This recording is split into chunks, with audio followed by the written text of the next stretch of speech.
going to be the negative dip into the inverted tuck planche position.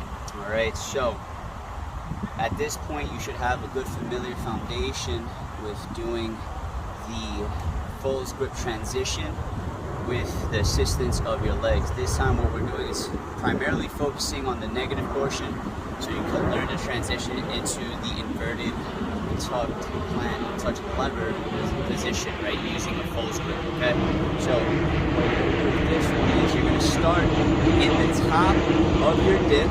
Okay, so we're going to get our position in the rings.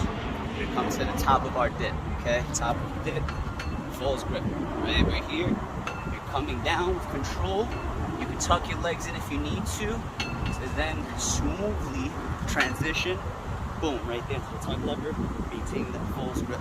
Okay, once you do that, just rinse and repeat. Okay, we're gonna come to the top here. You could jump up, you don't need to dip into position, jump up into position here. Boom, nice tight arm placement here.